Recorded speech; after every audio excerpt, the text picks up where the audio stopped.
Welcome back, everybody, to the Finders Flippers podcast. I am Wes from the Slim Flippers, and I'm with my two cohorts tonight. We hopefully will have another one join us here in a minute.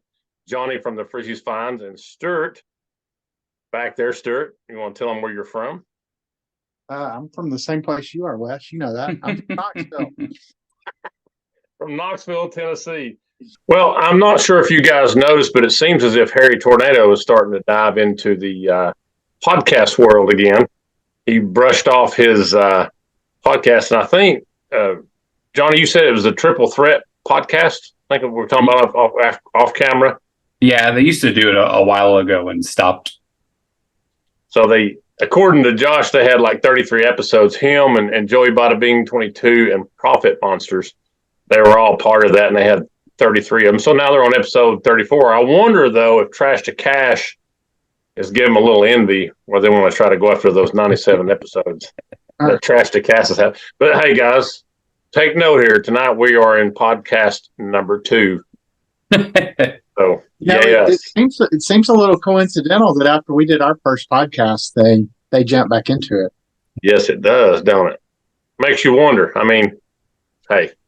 Things that make you go, Well, listen, if we turn this into a daily, we'll pass them in no time. That's true. We could turn this into a daily, pop off like 15-minute podcast, focus on one little item and move on. Well, we kind of had a slight hiccup this week with our name, Finders Flippers. We changed the I to a Y and the S to a Z. Don't know why. Just did. Well, I think it was in deference to Leonard Skinner, right? That's what you said. Well, I guess so. We're giving Leonard Skinner the nod. They got their Y's in there. So why are we doing this podcast? Maybe that's why we have our Y's in there, right? Hopefully, we will have another special guest join us later. Stephen, the Bearded Finds. I'm hoping he's going to get to come in, but we shall see. We shall see. So, how was your all's week this week as far as sales went? We've been busy. So our two main platforms are eBay and Posh. Posh has been like dead, but eBay's been really busy. We've had a really good week. Now, what do you consider, Johnny, to be a good week as far as the numbers? So I set up how you can set up either daily or weekly deposits from eBay. Mm-hmm. So I set it up so it's weekly, just so we kind of get a better sense of what the week actually looks like. And last I checked, our weekly deposit was up to almost $1,600. So for us, that's pretty good.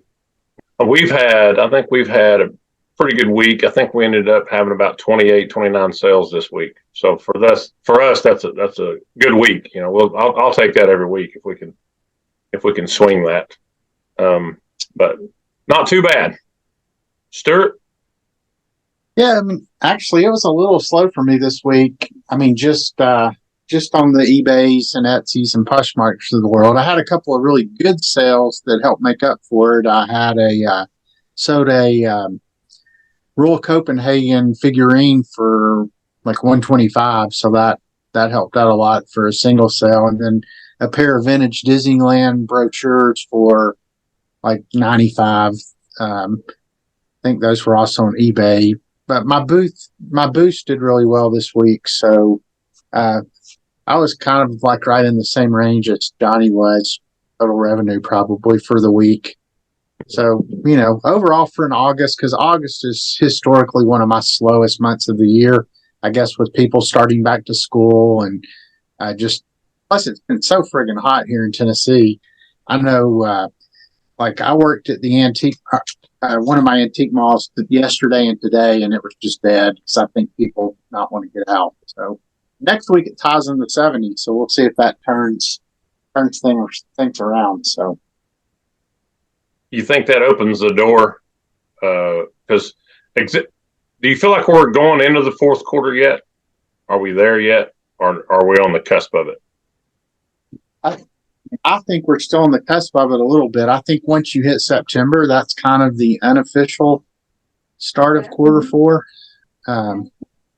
So, because I guess what the official start be October 1st, right? So, but yeah, I think September when fall gets here, I think that things start picking up.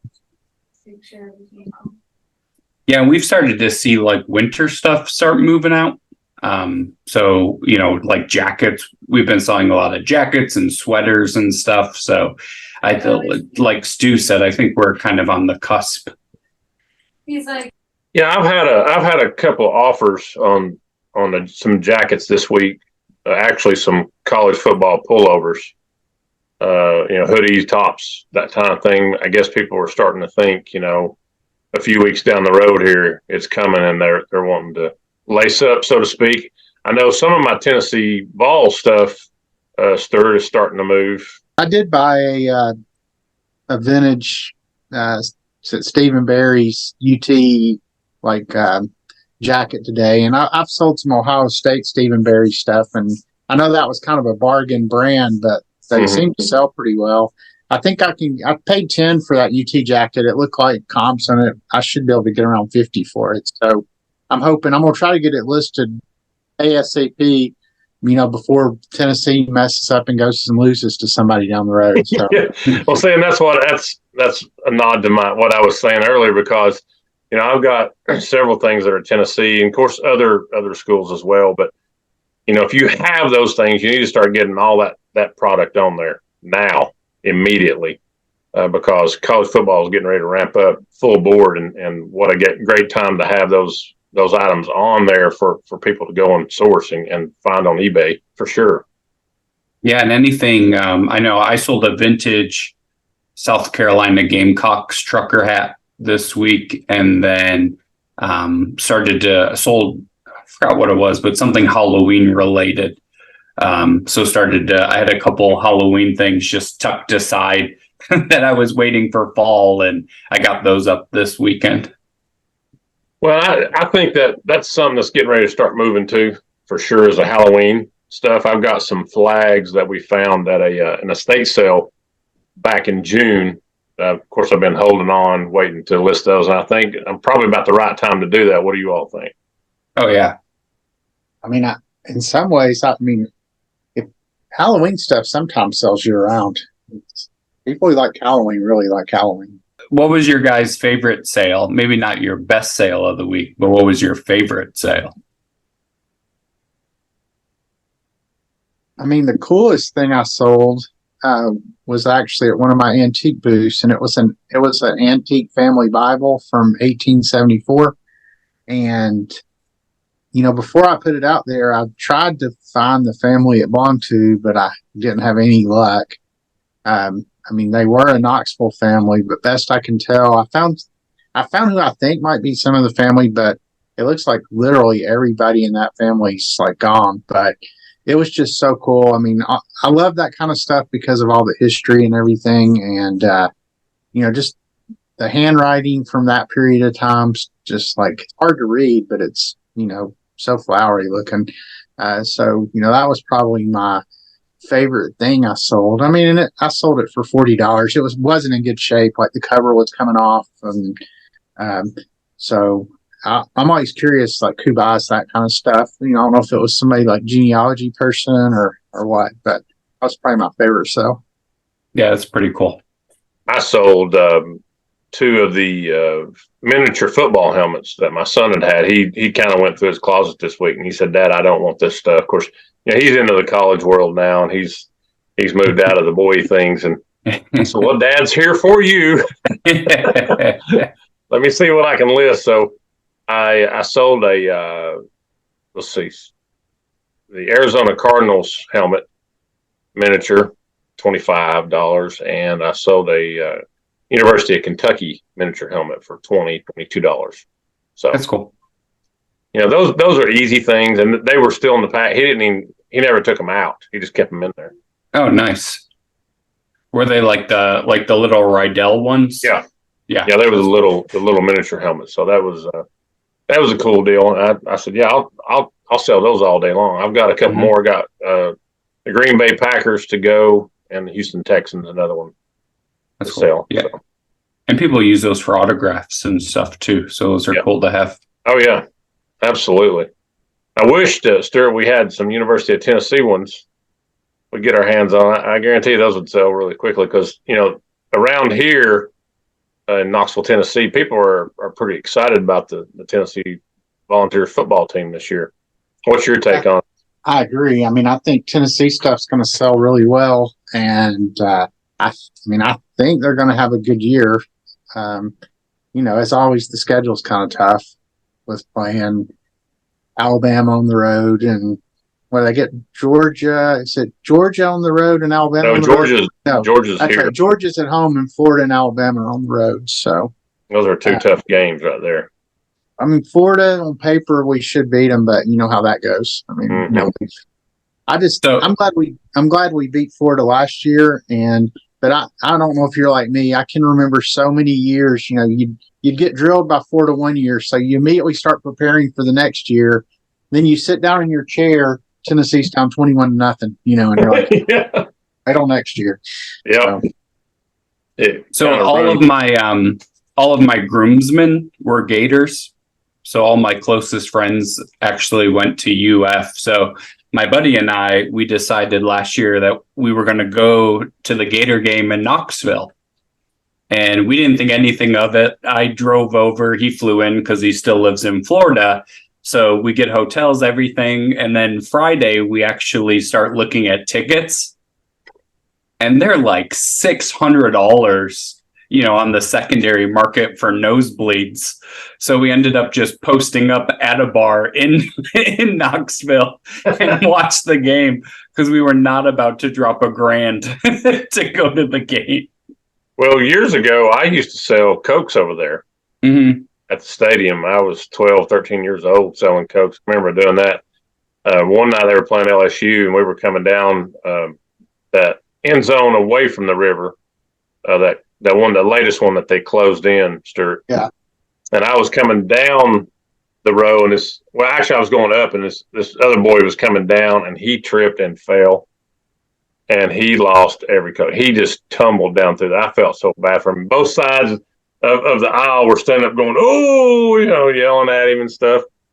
But man, that's a tough job, and they still do that. I mean, they still come through and go do that, selling hot dogs and Cokes. But the best thing was at right before the last season when I was supposed to work, the victory tour, the Jacksons came to Neyland Stadium. Michael Jackson and all his brothers, and I got to see him for free. All we had to do was sell right up until the time of the concert, and then we were free to go. And I sit on the 16th row on the floor, dead center. I remember when that concert came through. When in the Victory Tour, is that what it was? Yeah, the Victory Tour.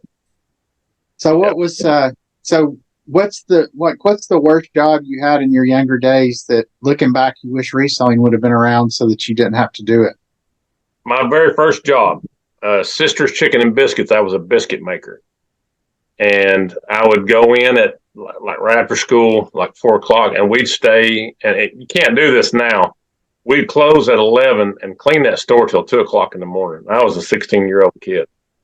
I had school at 8:00 the next day. I lasted about 4 weeks, and that was it. Was that $3.35 an hour?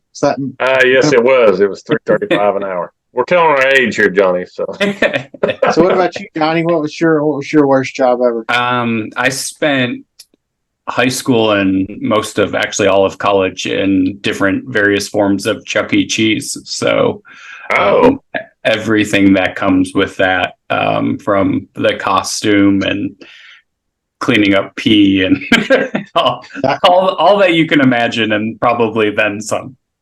Yeah, that many kids in one place is bound to lead to a lot of unpleasant things. I had a hell of an immune system, though. I'll tell you that.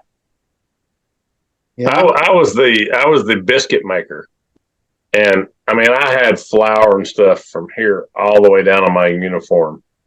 So does that entail actually using a rolling pin and everything? Oh yeah, oh absolutely. Well, you know where Kroger's is on Chapman Highway. Yeah, Buddy's Barbecue. That on the corner. That's where it was. It was right there on the corner. What was the name of it? Sister's Chicken and Biscuits. I vaguely remember that. I mean, I was around there all the time. So yeah, probably my worst job was, It was while I was in high school, and on Saturday nights, a buddy of mine, we worked at the News Sentinel, the paper. I did that too. Did you do the sorting of the paper where you'd like Oh, take? yeah. Yeah, when you. So I mean, of course, the peons like me, we're the ones who would take the papers off the pallet and put it on the tables. And you aspired to be the guy who took it off the table and put it in the sorting machine. Right. Those were the guys who'd really made it in life there. But you come home just like completely covered in that the ink from the paper. Well, you had ink from here down. Yeah. You know what I mean? And I guarantee you, we probably worked, Stewart, about the same time, because I would work on the weekends during college. We'd do 2 shifts on Saturday, getting that Sunday paper out. Yeah, I was there probably in 80. I'm trying to remember if it was college or high school. It was it was sometime between 84 and 86. So, okay. Well, I was right after you then. I was about 88, 89. You probably took my place. But let me tell you, there's nothing like when your friends, because there was 3 of us, me, my brother, a friend of mine, and me, we all went. Well, they got to stay up in the room and do what you were talking about. Yeah. Wes, you go on down to the loading dock. They sent me down and the supervisor down and said, go ahead and get one of those trucks. And when you hear that buzzer sound, you better start loading. And here those pallets, those Sunday newspaper pallets, here they come. I mean, they're just one after another, and you better be on it and packing that truck because another truck's coming in.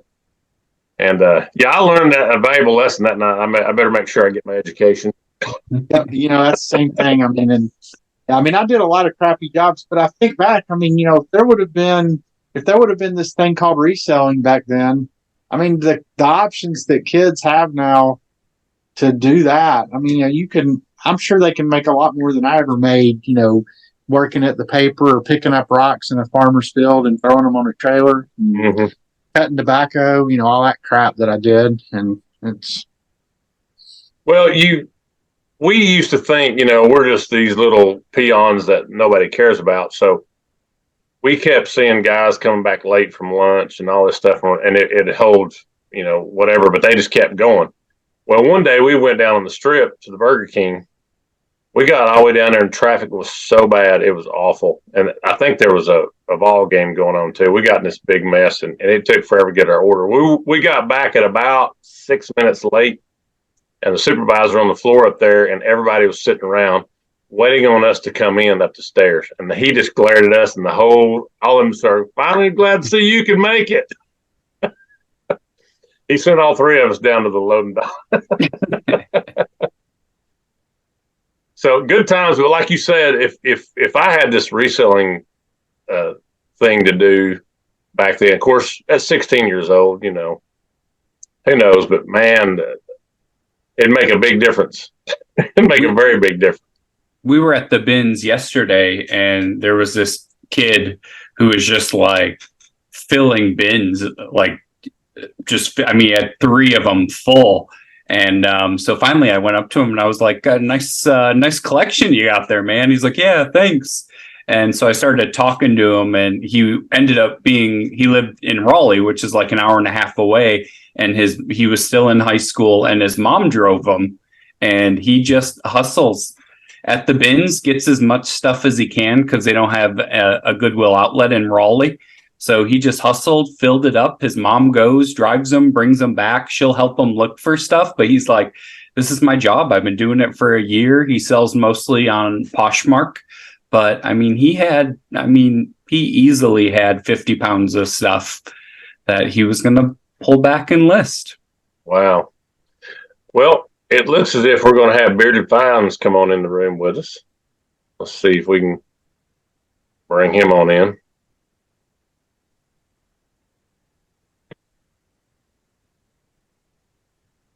There he is.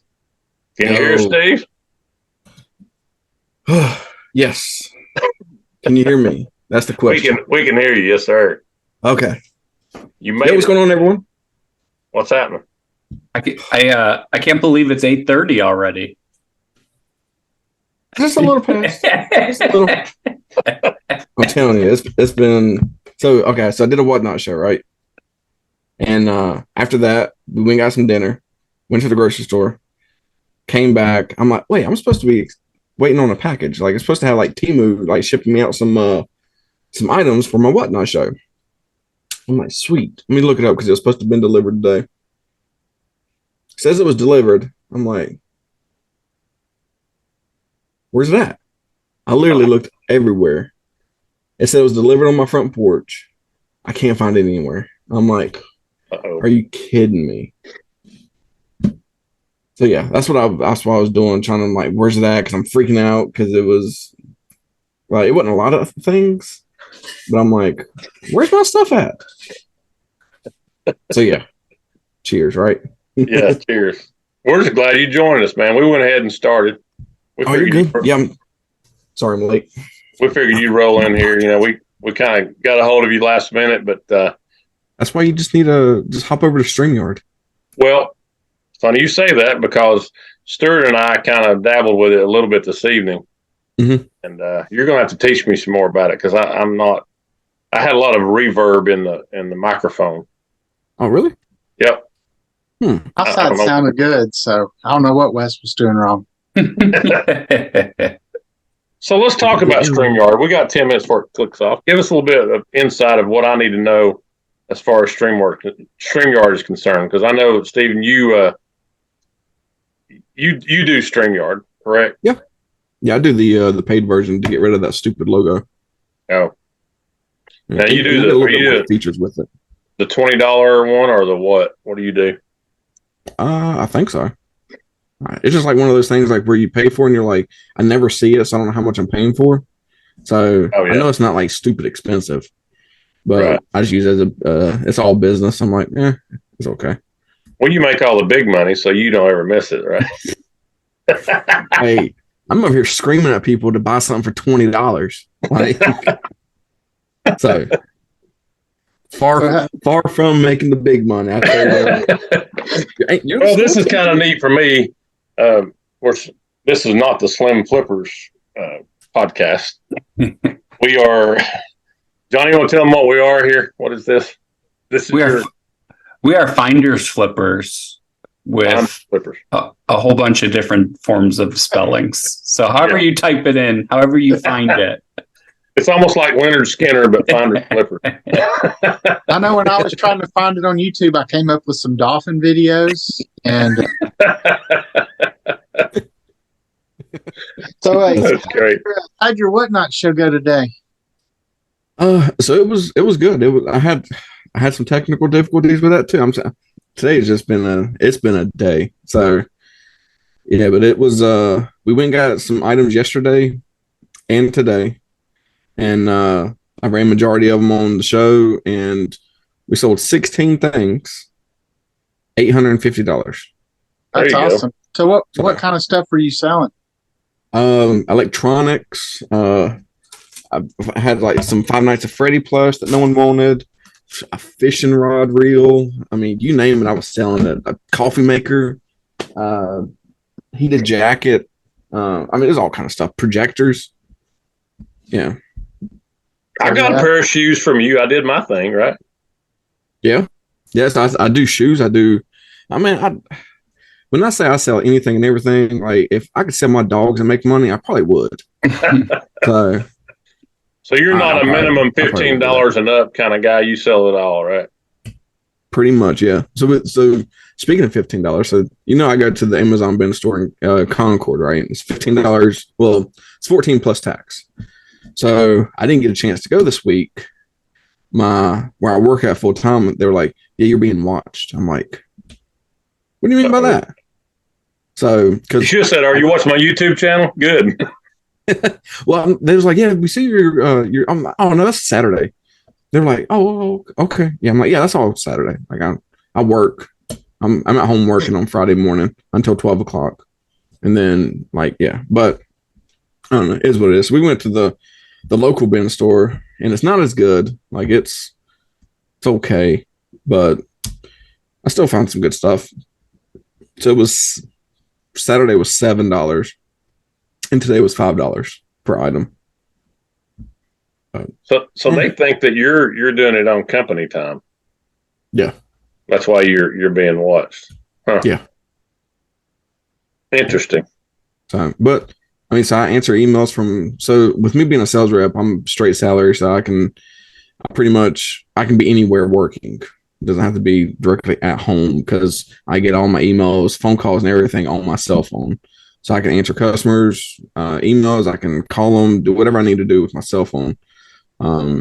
So like if I go to the beach or if I'm on vacation, like sales never quit. We all know that. Like we're all sellers. We all know that. Like if someone's gonna buy something on eBay and I'm gonna have to ship it out when I get back home. So sales never end. And that motto for my full-time job is correct. So sales never end, meaning even if you're on vacation, you still got to take your laptop. You still got to answer customers' questions. And I'm like, I just want a vacation. Give me some time. But not. Got your new hat on too, I see. That's an older one. I just broke it out because it matches, but I am going to be getting some new merch out. I do have what do you got? I don't have any. Sir, where'd your hat go? You had one on. Who, me? Yeah, where'd your hat go? I set it off to the side. It was my Folly Beach hat. So okay. There you go. So 2 of us from Tennessee and 2 of us from North Carolina. Who's from North Carolina? I am. Where? Greensboro. Oh, you're not far from me. Mm-mm. Yeah, not far at all. We'll be in Hillsville this coming up weekend. Hillsville, Virginia. They're turning the whole town into a big giant flea market. Oh, really? Like twice a year we go to it. Yeah, that's cool. We're actually we're heading to Florida this weekend, so we're gonna get some Florida thrift on. Wow. You going during that hurricane? Hopefully it's gonna go this week, and then we'll go for the weekend. Good luck on that. Yeah. I didn't even know we had a hurricane coming through. They was like, yeah, we're getting rain. I'm like, wait, no, we ain't. They're like, yeah, there's a hurricane. I'm like, where? I don't watch the news. I don't know. I don't know what's going on. If it's not on Facebook, Instagram, I don't know. I lived in Florida for 12 years. It's never as bad as they make it out to be on TV. Oh, okay. Where are y'all going to, Johnny? Sarasota. Going to hang out the weekend and source a little bit. Yeah. There's a Goodwill bins in a town called Northport that we haven't been to that we want to check out. And there was, when we went a couple months ago, Lizzie found a Louis Vuitton at a thrift store for $7 that she flipped for $15.50. So needless to say, she wants to go back to that one too. Yeah, I see that. Too. Yeah.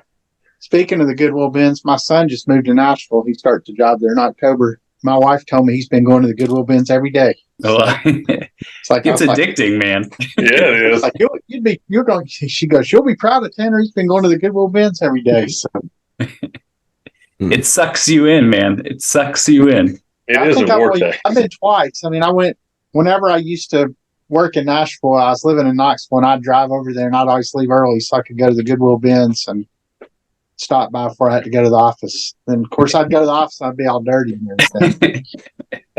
It's like if it's a good day, you can't leave because it's a good day. And if it's a bad day, you got to stay till it becomes a good day. So they get you. Some people still are not, I don't know if they're not having good sales in it or they're having a time with it. Ooh. Some things that I've been noticing. Where have you been at since we've last talked? It's been, well, you're moving all around, aren't you? Yeah, I was like, I just moved. I'm like, wait, my camera moved. It's going with you. I like that.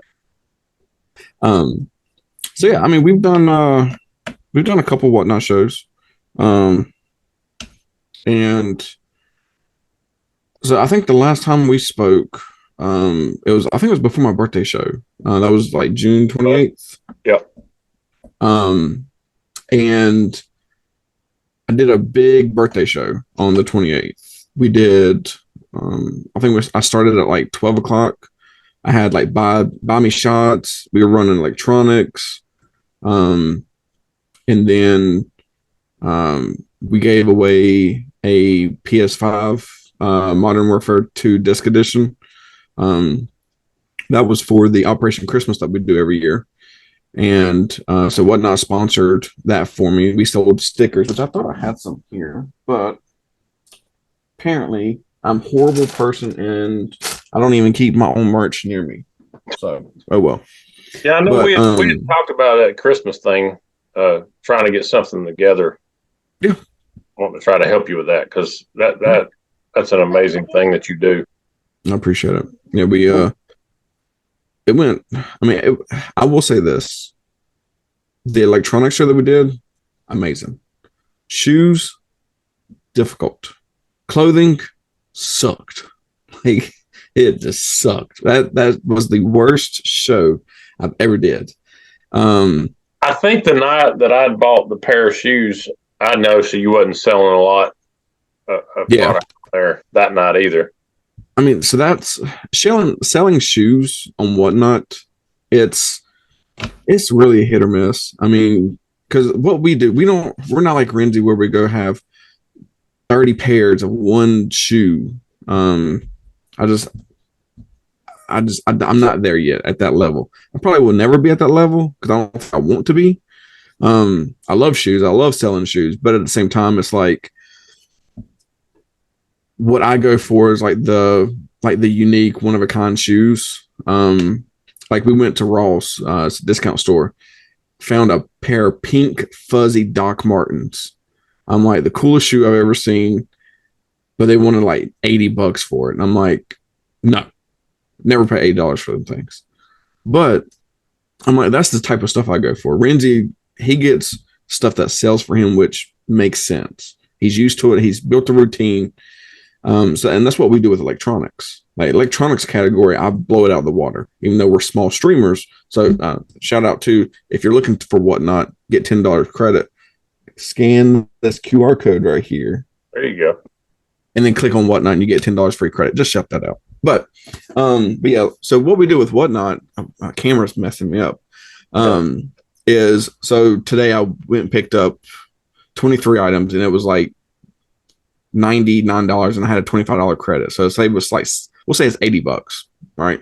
Mm-hmm. And 2 items covered the cost of everything. And it was books, 2 books, literally covered the cost of everything. And then we picked another item to cover up like an additional like 20-30% in case we run fees or whatever. And then everything else we put on Whatnot for like $5, $1 or whatever. And it's straight profit. Whatever it goes for, and it's straight profit. eBay is where we make most of our money. Whatnot is where we move that quicker inventory to where I don't have to worry about it. So the electronics show, we could run different stuff on electronics, but the electronics category is just that's my bread and butter. So that's what I'm gonna stick to. The shoes category, we're getting there, but clothing, I'm never gonna do clothing again. That was the worst idea ever. So what's your user ID on Whatnot? So it's _bearded_finds. And we're actually doing I'll show you guys. Have y'all heard of this brand before?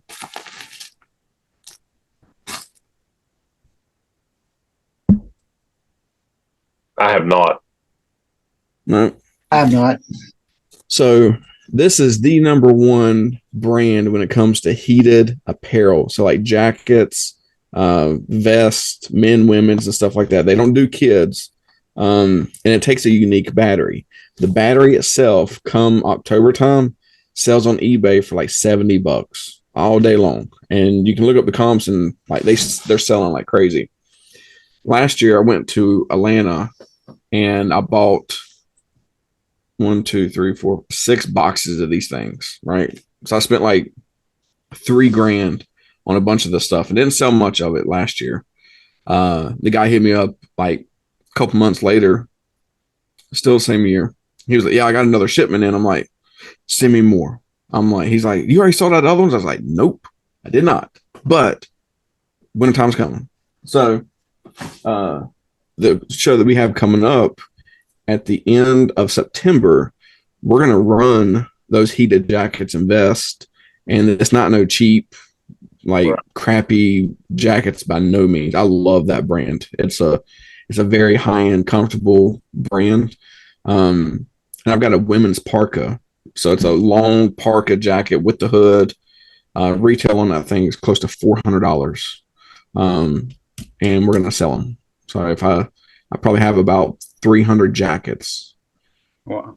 So, yeah, that's the show that we've got scheduled. So if you go on and whatnot and you're looking at it and I think it's like, what's it called? Like Bring the Heat or something like that. That's what that show is a bunch of high end heated jackets. Bringing the heat. Oh yeah. How are you storing all those? So I've got we went and purchased a 12x32 storage building. And it's like one of the heavy duty ones. You can actually pull a car into it. So it's built up a little bit. We've got it all decked out. We've got shelving in there, or shipping station. But that just holds stuff that we have listed and part of the jackets. I've got about 800 pairs of shoes total, and my dining room is flat full of junk. I've got shoes in there. I've got like 6 boxes of heated jackets. I've got like 1, 2, 3, 4, 5, 6 more boxes of heated jackets in my building. And yeah. Well, man, for not wanting to be Renzi style. So true. You got me on that one. But I got such a good deal on that stuff. And the sad part is when the guy reached back out to me the second time, he was like, yeah, I got more jackets. I got extra batteries. We got gloves. I'm like, all right, this is what I'm wanting. I think it ended up being like 60 total. And he was like, I was like, how much? He told me a price. I'm like, dude, no. Like I paid less than that the first time I was there and picked them up. And I was like, I'm buying a lot more compared to when I came down there. And you know me, I don't play around. Like if I want something, I'm gonna get it. I'm gonna give you money. I'm gonna send it to you right now. And so all in, like per jacket, I think on the second load, I'm like $50 in. So it's not bad. And the jackets we're gonna start off at, I think 130. The vest we're going to start off at like 90. So I'll be able to make money. It's just it's taking a while for this one, which I kind of figured it would. I told my wife, I was like, it's because this is going to be a long tail item, but it's going to pay off. Trust me. I hope so. So those are all going up on eBay, or you're whatnotting those? So I did the math. If I do it on eBay, we're going to lose close to $6,000 just on fees. Yeah. And I'm like, I can't do that. Yeah. So I ran one today, and let me actually pull it up. So we ran it was a 2X padded vest. I just wanted to see what it would go for. Yeah. And we sold it for $100, which I kind of figured, it's like 150 degrees outside. No one's going to want it. But someone actually was like, yeah, I'm going to Canada. I want one. I was like, okay, cool. So they paid $100. The fees were only $11.66. So, which is a lot less compared to what eBay was going to be. And I'm like, I'll just move them quick. If I make 20% margin or 30% margin, I'm fine with it after fees and everything. I mean, we ended up getting $88.34 off of it. And that particular one, our cost was $58. So $30 profit in a 2-minute or not even 2-minute time frame. The amount of inventory you can run through on Whatnot is incredible. I mean, it completely changed some of my selling paradigms. I mean, as far as how I sell stuff and the kind of stuff I sell. Johnny was talking about though last week. You can't just sell junk. People don't want that stuff, and I know, Steve, for you sell a lot of high quality items on there, and you always have. But like you said, though, t-shirts are not the big hitter right now. Obviously, Well, I mean, I wouldn't really say I wouldn't say it's high end stuff, because if you look at my eBay store, that's where a lot of my high end stuff is at, because I need that long tail higher price. Whatnot, like for example, I sold that today. It's a sealed Pokemon DVD. Okay. $5. No, I think it went for $7. So, I mean, and then it's like, this is the IO4 series toothbrush. So, I mean, retail price, yeah, it's expensive, but like the IO series 4 on eBay, you're going to get like 30, $40 for it. And then after fees and everything, you're going to sit on it for a little while because there's a bunch of these listed. So I grab them, but I just put them on Whatnot because I know if I don't sell at one show, at least within the next 2 or 3 shows, it'll sell. And I'll just be able to move it out quicker than having it on eBay. So, I mean, we have a huge variety of different products. Whatnot's like, I wouldn't say lower end, but it's like middle tier stuff. That's our like bread and butter stuff that's going to move quick, at least in the volume that we're in right now, because we're about 2,000 followers. And until we get like on another level, like where we got 4,000 or 5,000 people following me, and we got people like Commonwealth crowds or Harry Tornado crowds, like I go live and like within a second I get 300 people and it's like, oh crap, let's go. You know, that's a different ball game. But for stuff we're doing, I say like middle tier is our bread and butter stuff. I think Josh could take a cup with ice cubes in it and go, all right, hey, let's put this up. Yeah. He's selling just like that. He did the, did y'all see the show where he dressed up as corn, like a corn cob? And was sitting there like the whole show, he was dressed up as a corn. I saw it. I saw that he's revised his podcast at least for one show. Mm-hmm. Anyway. I think the title was like the worst podcast ever. Yeah, which I believe this may be the worst podcast ever. That's what I'm. It's because I'm here, and I'm here. It's a race to the bottom. All 3 of you all have sold on Whatnot. I have never sniffed it, so I'm bringing you guys down.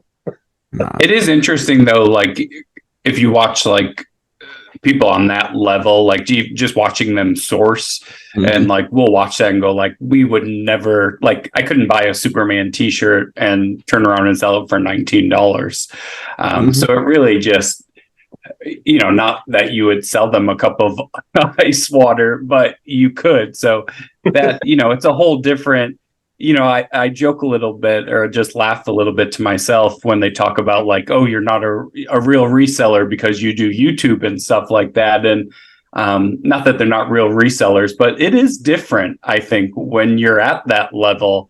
And, you know, Wes, you could take your Bucky shirt, you know, with 10,000 followers and someone will give you $25 for it. But, you know, if one of the 4 of us pop on our Whatnot channel right now, you know, maybe it goes for 4. So it is, you know, it is a little different. It is. But to get to that level where you're like, oh, dang, you know, I need a couple $100 real quick. Yeah. So Stephen, you had attended. Did you do FlipCon as well? I think you went over there as well. Yeah, I'm actually working on the editing the videos. It's taking forever, but I'm getting them. But yeah, we went to FlipCon. Great time. We did a scavenger hunt. I was like, I felt bad. I felt really bad because we got there at like 1:30, something like that. And we was like, okay, we'll go ahead and put our stuff in the room. Like, we'll go ahead and get checked in. And then I talked to Josh. I laid the flyers out. And people started grabbing the flyers before I even had everything put out. And I'm like, oh, crap. And then people came up to me. We was talking and everything. And like they already started looking for the items. And Philly Flipper came up to me. He's like, man, I can't find anything. And I'm like, well, I haven't put anything out yet. And he's like, what are you talking about? And I'm like, yeah, like I was like, my bad. I was like, give me like 30 minutes. How many items did you have to put out? So we did 11 items, 12 riddles. The last riddle was like, find the one who created this and you'll get your prize or whatever I said. Then like one of them was like it was a good one. So it's like the riddle was I start with an I, or no, I start with an E, I end with an E, and I contain only one letter. What am I? Not a clue. Don't know. No one knows. Not me. Envelope. Oh, okay. Yeah. But people were thinking and I'm like, I was like, but it contains a letter, not like an actual letter, but like a physical letter. But it was fun. I mean, I had 12 cups. I literally just super glued my sticker to the outside of it, and that's what they won. And I mean, people had a blast. And the first day is always like I don't know what to do. Like, there's all these people right here. Like, I'm just standing here with, like, I know that person off of YouTube. I know him. Like, you stay here, I want to talk to you, and you stay there, I'm gonna come talk to you. Yep. We were laughing. It's an icebreaker. We were laughing. We were walking to the elevator when we were first checking in, and we didn't realize that there was a scavenger hunt going on. And like all these people were just frantically walking around, and we were so confused. And somebody came up to us and was like, "You can't figure it out either." And we're like, we're just waiting for the elevator. What are you talking about? And then we found out that there was a scavenger hunt going on. And yeah, people took it was pretty intense, even just walking through the lobby. I didn't think it was going to be that big of a hit. And I was like, I've only got 12 cups. So whoever the 13th person is, I'm sorry, I'll give you a sticker. But that's it. Reach in my backpack. Here you go. Yep. I had to end up going to the public library to print out the papers because my printer decided to take a crap on me and not do anything. So I'm here at the public library, and all of a sudden, like, I start printing these things. And they print them off on 11 by, or no, it's like one of those big long sheets, 11 by 17 or whatever it is. Mm-hmm. And I'm like, I don't want 300 of them things. I was like, I wanted the regular 8 by 11s. I was there for 2.5 hours trying to get that thing printed. I'm like, never again will I do that. I'll just do a QR code and make people scan it. And then there you go. So I'm sitting here looking at the screen, and I'm quite enthralled because I'm like, you all have been 3 of my guests on the Slim Flippers podcast. So I appreciate all 3 of you guys and all of us coming together. This is quite unique for me. Because I've been at that podcast about 3 months, I believe now. So, and actually, Stephen, you were my very first guest on there, if you remember. Number 1. Let's go, chat. Let's go. Now, Mia and was it? Let's see, Johnny. I had Johnny on there a couple of times, and we've had his wife Lizzie on there, and then Stewart lives near me. We're both in Knoxville, Tennessee, near Knoxville, Tennessee. He's what did you crown yourself, Stewart? I'm the China King of Knoxville. He's the China King of Knoxville. He sells a lot of China. Hey, if it sells, it sells. Hey, money is money, correct? Exactly. We have that replacements limited here in Greensboro, so my mom, who is she kind of dabbles in the world a little bit, but she likes things that break, but she's always sending stuff that she finds to replacements. Oh, and they pay you pennies on the dollar. Pennies. I got so much China listed that I get messages from him all the time. I'm always up front with people. I'll pay you about anywhere between 30 and 40% of what I think I can sell it for. And then replacements wants to turn around and pay you like penny for every dollar they can sell it for. It's crazy.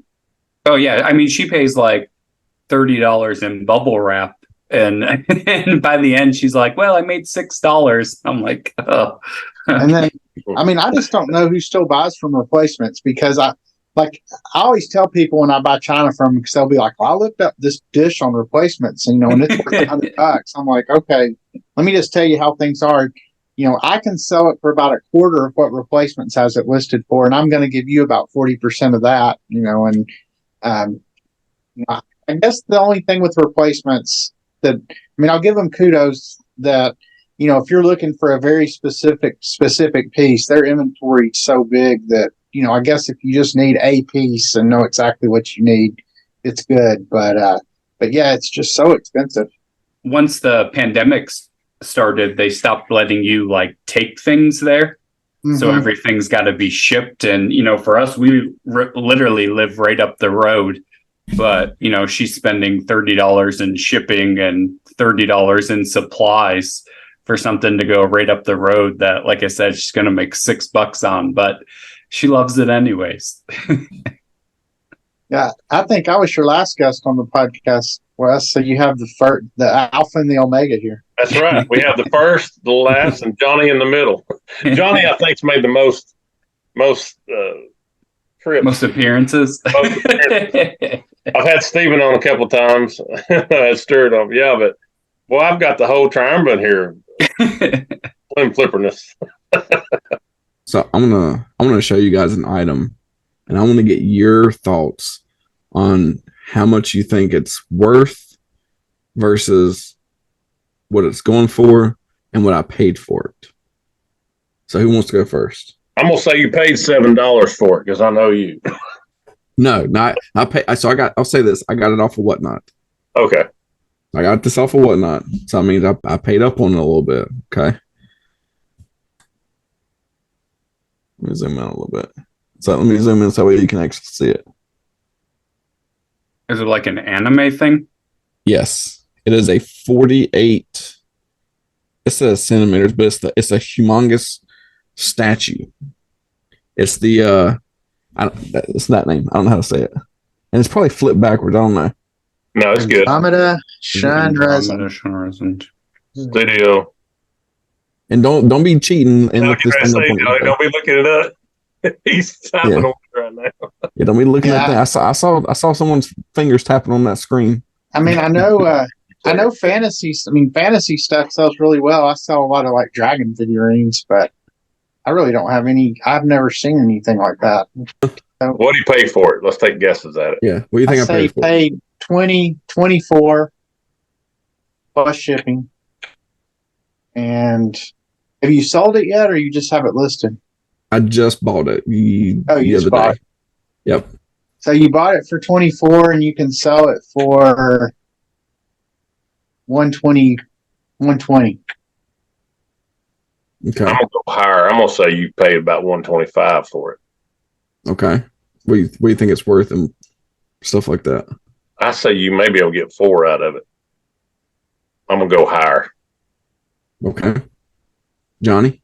I'm gonna say you paid 16 for it and it goes for 250. Okay. You're all wrong. So I paid up on this item. It's sold out everywhere that you go. You cannot get this item anywhere except for in China and get it shipped in. It's going to be expensive.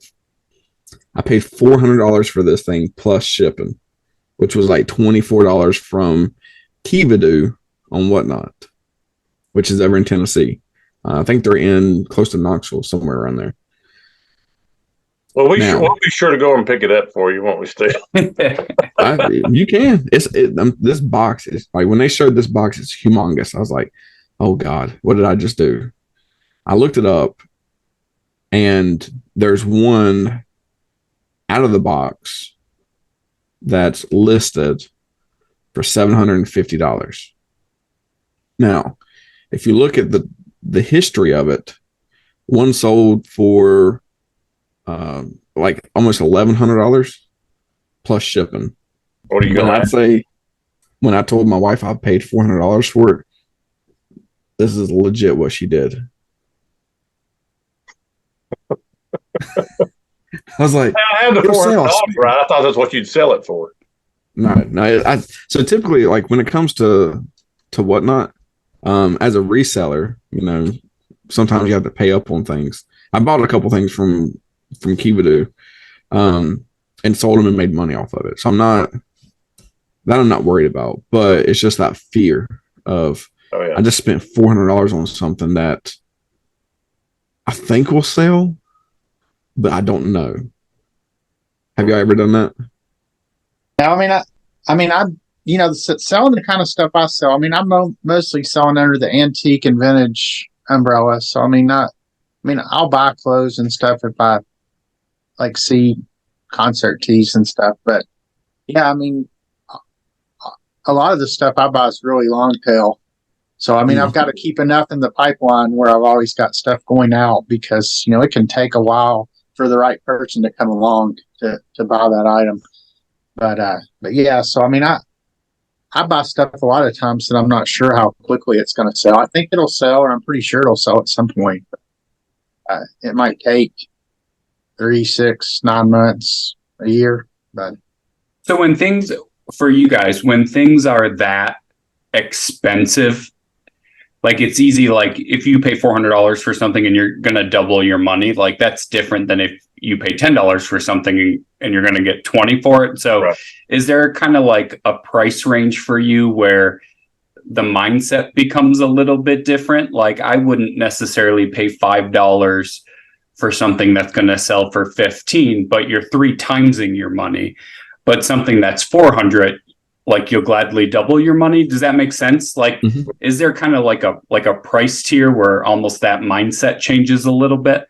Yeah, for sure. I mean, and to be honest, like if I can sell something quick, I don't worry as much about margins as I do just about actual dollars. Because if I can buy something for 100, and if I know I can sell it in my booth for even 150, within a week, I mean, I'll pick it up. I mean, that's not a great margin, but it's $50 versus selling, 10 $5 things that I, sell for, double my money or whatever. So, now, I mean, I like to buy it for 100 and sell it for 400, but depending on what the item is, I mean, I may take less margin because it's, cash. I mean, it's still more cash than selling lower price things for a higher margin.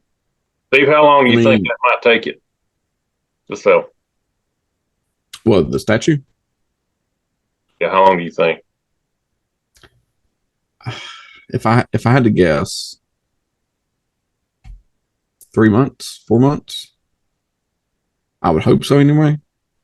I mean, anime, like that kind of stuff, it's very, very popular. But I do have the manga books or whatever. I've got like a full set. Paid up on it. Paid $100 for a complete set. And I've got it listed, I think, for like $300-$400, something like that. And I still haven't sold it. But the statues, for some reason, go quicker than the book series. But like I said, for me, like when it comes to, I guess you have to look at it as this: like, what's your goal? Like, are you doing long tail item stuff, or are you doing volume wise? Because when it comes to me, like there's a lady that I know that she goes to the bin store. She goes Friday, and then she goes to the dollar days, right? When I say bin store, it's the Amazon liquidation stores, not the Goodwill bins. So she'll go like on dollar day, $3 day, and she'll pick up stuff left and right. She'll have her whole buggy full. She said that's her bread and butter stuff because she's getting it for $3 and selling it for $20. Because someone can spend $20 and not worry about it versus someone spending $800 on an item where that's a chunk of change coming out of your pocket. Yeah. So again, it goes to when you sell volume, your margins are going to be a little bit lower, but you're burning through, items quicker because it is at a lower price point. So, a good friend of mine told me that when you look at an item and you have 2 choices to make, you either buy it or you don't buy it. If you buy it, will someone else pay for it? Do you think someone will buy it? If so, what's that price point going to be? So if you look at it this way, like for example, this Freddy plush, right? The 2-pack, I paid $5 for it. What do I think someone would pay for this thing? I would hope $10, $15, $20. Now, if I paid $5 for this and I had 1,000 of these plush dolls and I was selling these at $7 after fees and everything, like I made $2.50 off of each one of these, and I had 1,000, and I could move all these in one day. I'll do that in a heartbeat because that's quick money. Turn it around, make your money back, and you're making $2.50 off of every single one of these. The bigger items, like the higher end stuff, yeah, I mean you can wait on it, but I think did you go to FlipCon last year? Yeah. So do you remember the saying that Caleb did sort of in the very beginning? You had an item listed for $60 or $80. Someone sent you an offer for, we'll say 40. Would you take it or would you counter? Yeah, I mean, I remember when he brought that up, and to me, there's a lot of different variables to it. It's not always just cut and dry. So it's depending upon, for us, we take lowball offers and accept them all the time if it's a crappy day, right? And you just need something on the board.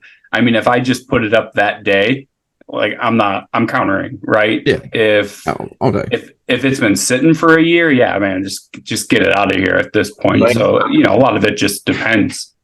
Yeah. And I mean, it goes to those long tail items. Like if you have it listed and say you're sitting on it for 3, 6, 9 months and you got it listed for $80 and someone sends you an offer for 40 and you counter, they don't accept it.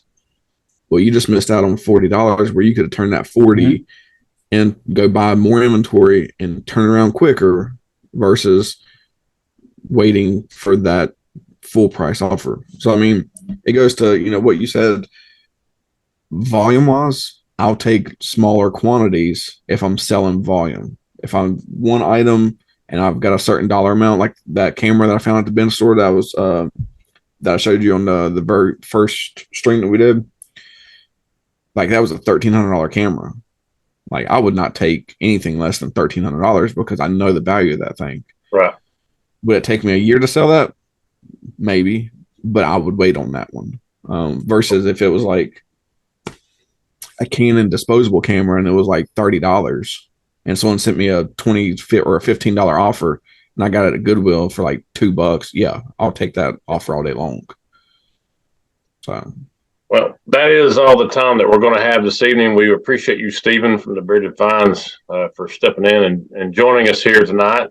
This has been a whole lot of fun, been also very educational. There you go. Good, nice little shout out again. We're shooting for the bottom again. So Harry Tornado, we have the worst podcast out there. So we hope you guys have a great week selling and keep it going. Y'all have a great evening. Bye, guys. Let's go.